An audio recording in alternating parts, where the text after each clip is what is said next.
Et l'amour est mal coiffé, l'amour non identifié, l'amour est un clandestin. Si l'amour est voyageur, l'amour pousse à l'intérieur, et l'amour a toujours faim. L'amour est mystérieux, l'amour c'est un malheureux, mais l'amour est en... Écrire, ça a toujours été pour moi un désir. Depuis la classe de quatrième, depuis que j'ai eu la chance de rencontrer un professeur de français qui s'appelait Monsieur Cadet. Et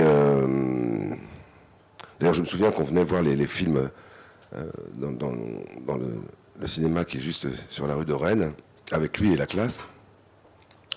Mais écrire, c'est aussi faire du chemin, c'est aussi avoir en soi la conviction d'une forme de légitimité pour pouvoir passer à l'acte. Et je suis parti dans la vie à l'âge de 16 ans, et la première chose qui m'est emportée, c'est le cinéma, avec un feuilleton pour la télévision qui s'appelait Pause Café.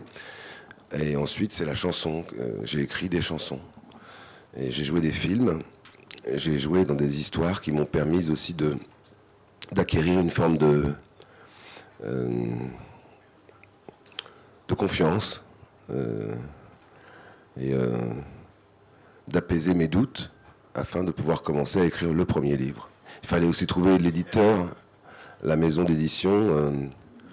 C'est pas du tout étranger à l'écriture d'un livre. Je crois qu'il faut bien s'entendre et former une équipe, une forme d'osmose entre les gens qui savent vous faire devenir l'homme que vous voulez être, et les éditeurs, que ce soit dans la musique, les producteurs de cinéma, ou les gens qui tiennent des théâtres, qui font des programmations, qui croient en des pièces de théâtre, ou qui croient en des récits, sont pour une grande partie responsables de ce que l'artiste peut faire. Et vous êtes très reconnaissant. Et d'ailleurs, votre livre, avant tout, je l'ai pris ça comme ça. Je pense que chaque personne qui est ici dans la salle a lu ou va lire le livre d'une façon différente, parce que il y a plein de choses que nous, parfois, dans notre vécu, on a pu vivre à un moment donné. Mais c'est un livre surtout sur l'amour de vos parents. Et j'ai l'impression que vous aviez besoin de raconter et de dire cet amour-là. Oui, c'est-à-dire que j'ai cherché quelque chose, un dénominateur commun entre celui qui écrit et ceux qui lisent le livre. Faire un documentaire, raconter sa vie, c'est pas très intéressant. En revanche, je trouvais le point commun entre nous, entre celui qui aura le livre entre les mains et qui commencera à entendre la voix de celui qui l'a écrit, c'est ce moment-là qui est important. Écrire, c'est marcher avec quelqu'un qui vous tient par les mains, quoi.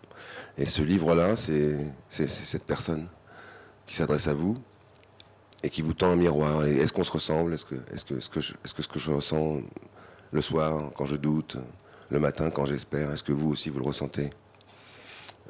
C'est des petites choses toutes simples, mais je crois qu'un livre, c'est aussi laisser la part au lecteur à revisiter sa propre vie, à trouver parfois un peu plus de confiance, ou savoir qu'on n'est pas seul. Surtout, je crois que écrire un livre, c'est éclater le temps, c'est-à-dire passer d'un temps à un autre, passer d'un genre à un autre. Je me rapproche du personnage, je m'en éloigne, je prends une distance sur lui, je rentre dans la voiture avec lui, et puis je remets ma caméra ailleurs.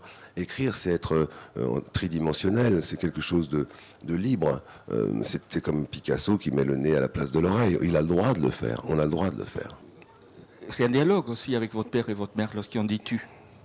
Oui, de temps en temps, je repasse au dialogue en direct. Je me remets dans la situation de l'enfant que j'étais. J'ai écrit beaucoup de ce livre à la hauteur d'enfant. Ce qui permet justement de regarder les choses d'en bas et de voir les parents comme des géants. Et petit à petit, la chose s'inverse, quoi. Et mes parents deviennent des enfants d'une certaine façon. Et j'ai aimé essayer de trouver cet équilibre-là entre eux et moi. Parce que j'ai des enfants maintenant. Et ça change tout. C'est eux qui vous font accepter l'idée de la mort, donc de la transmission. Et c'est comme ça. Quand on a un enfant, ça devient le centre du monde. Et quand on perd sa maman, le centre du monde explose. Alors on ne sait plus trop où on a garé sa voiture, donc j'avais fait des chansons là-dessus.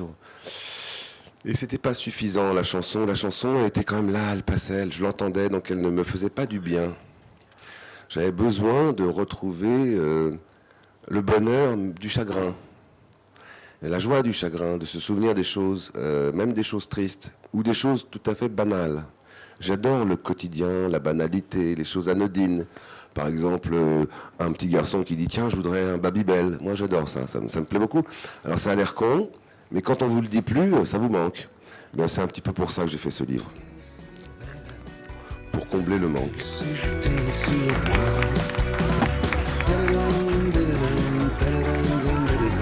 Elle s'est jetée